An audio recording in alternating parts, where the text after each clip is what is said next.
Because in today's economy, there is often no parent or grandparent staying home with the kids. And we're going to fight for paid family leave because sometimes you need to take care of your child or your spouse or sick parent. And you should not lose your job.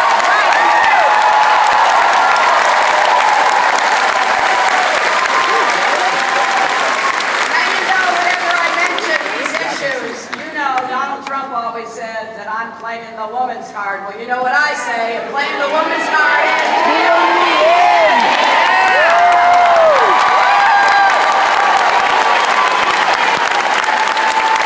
I'm really believe that together this plan will go a long way toward building a stronger, fairer economy where everyone can contribute to its growth, everyone can share in its rewards. Now, by contrast, what's Trump's plan? Well, he laid it out last week. And I'll admit, even before he did, I didn't think it was going to be good for working Americans. But it turned out to be worse than I ever imagined. I know some of you may have friends up here in northeastern Pennsylvania who are thinking about voting for Trump. You know, friends should not let friends vote for Trump.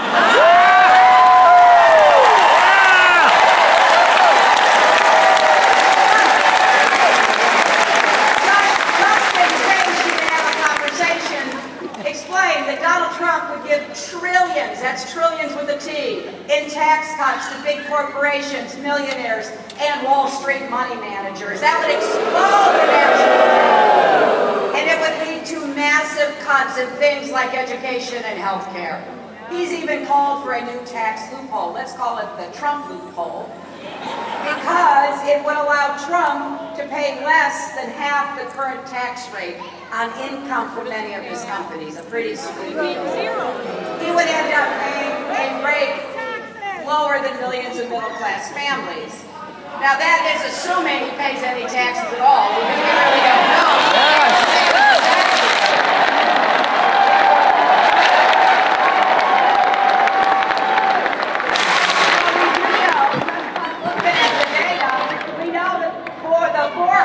Richest taxpayers in America would get an average tax cut of more than $15 million a year from the Trump loophole. And then, of course, there's the estate tax that Trump wants to eliminate altogether. Now, if you believe that he's as wealthy as he claims, that would save the Trump family $4 billion. But it would do nothing for 99.8% of all the other Americans in our country. So yeah, $4 billion tax cut for Trump, 99.8% of Americans get nothing. Think of what we could do with those $4 billion. We could pay for more than 47,000 veterans to get a 4-year college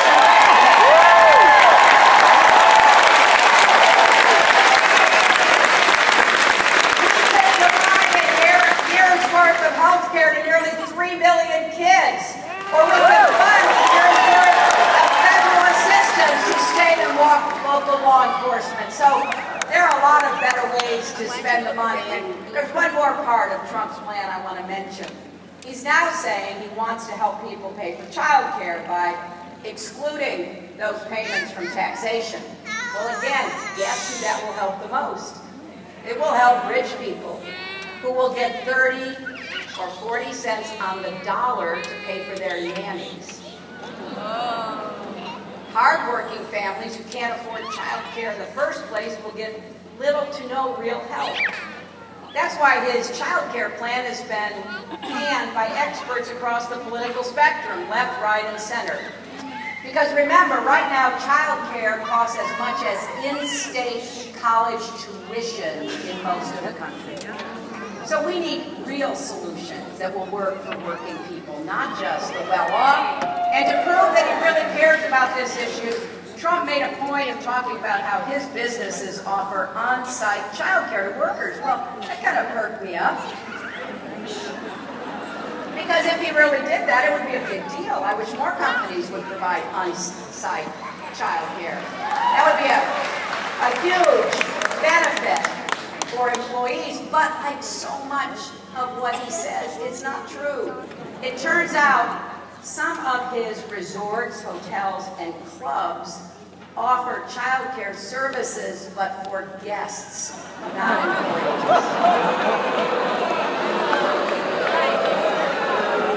Just saying. If you stay at a Trump hotel, you can enroll your kid in something called Trump Kids. They will get special children's room service, children's spa services, even a nanny for a fee. But if you work for his business, if you clean the rooms, water the lawns, carry people's bags, you get nothing.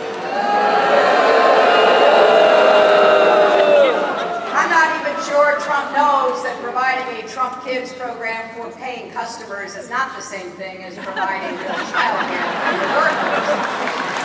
Just like his tax rates, reward billionaires aren't the same as a real plan to help America's working families. You know, Vice President Biden has a saying I love: don't tell me what you value, show me your budget, and I'll tell you what you value.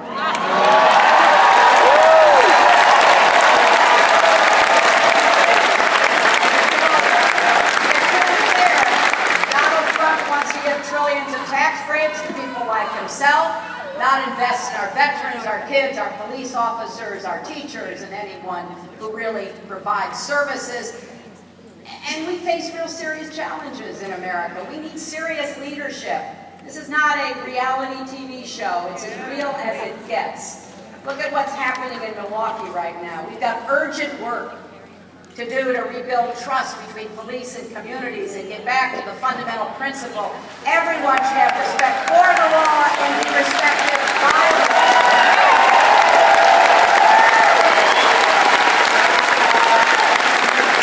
So in all these important challenges, you have to ask yourself, is Trump up to the job? He's giving a speech.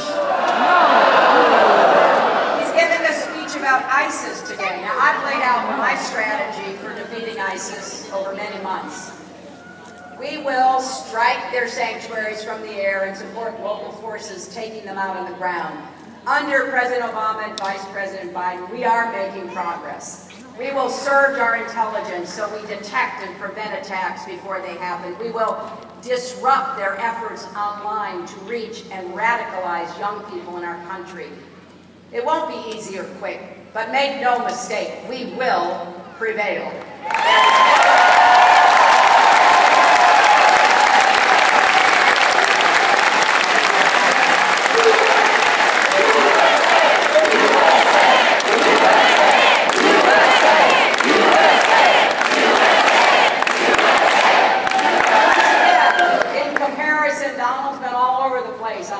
He talked about letting Syria become a free zone for ISIS, a major country in the Middle East that could launch attacks against us and others. He's talked about sending ground troops, American ground troops. Well, that is off the table as far as I'm concerned. So we'll wait and see what he says today. But you know, sometimes he says he won't tell anyone what he'll do because he wants to keep his plan, quote, secret. And then it turns out the secret is he has no plan.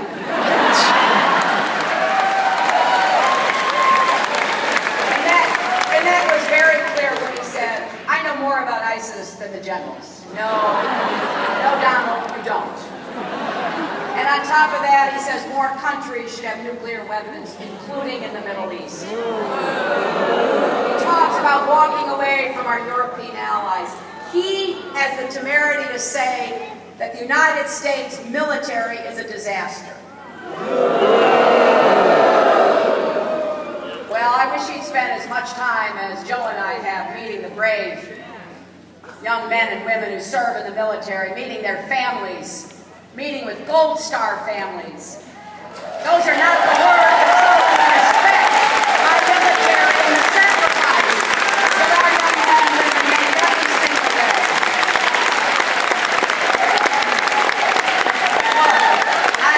I said in Philadelphia that a man you can bait with a tweet is not a man you can trust with nuclear weapons.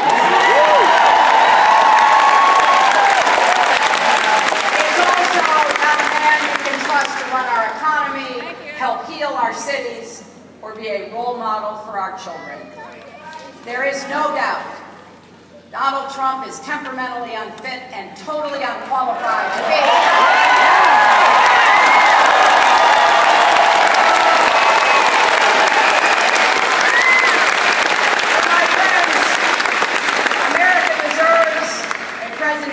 job done, bring our country together, not tear it apart, deliver real results for hard-working Americans. And we can't win this election without you. That's why I'm asking you to join right now. Take out your phone and text JOIN, J-O-I-N, to 47246, or go to HillaryClinton.com. We are hiring organizers right here in Pennsylvania and across the country.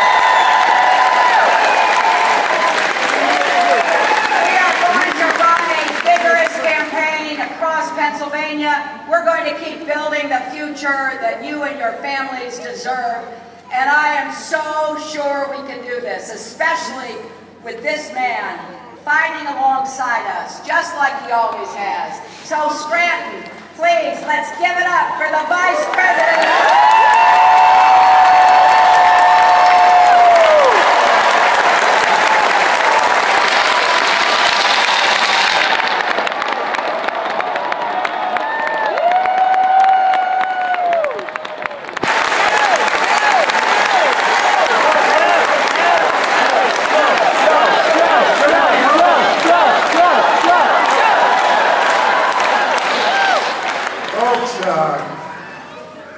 Let me tell you what Scranton does deserve. Well, thank you. Scranton deserves what it's always deserved because it is made up of so many people with grit and courage. I mean it sincerely, from the bottom of my heart. With grit, courage, determination, who never, ever give up. They deserve someone who not only understands them, they deserve someone who's with them. And they deserve someone who's made of the same stuff. That's Hillary Clinton.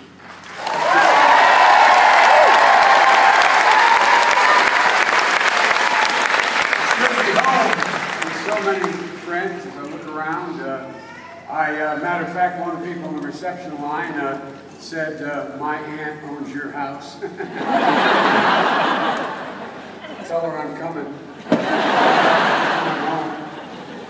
I was there when I was running, and up in the bedroom, written on the wall still is, Joe Biden slept here. And it said, lived here. I'm glad they added the lived here part. You know, I'm often asked, why we moved from Greenwich to Claymont, Delaware, and then Wilmington. Claymont's a suburb of Wilmington, Delaware. And it's because of Bob Casey. No. The Caseys live 5 blocks from us, just around the corner from St. Clair. And I am midway between Bobby's dad and Bobby. And I knew only one of us were going to make it out of Greenwich, and knew it wasn't going to be me. So I had to move. There was too much Casey talent. Bobby, you're a great friend and a great United States Senator.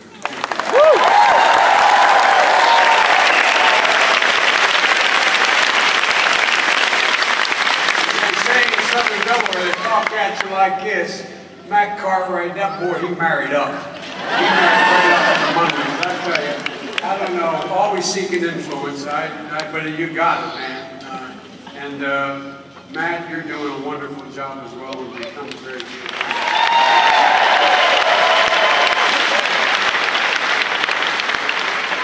I've been home since this time, but I stood here 8 years ago, kicking off our campaign with Hillary and Bill Clinton at my side, having my back. It was just me up here that you came to show their support.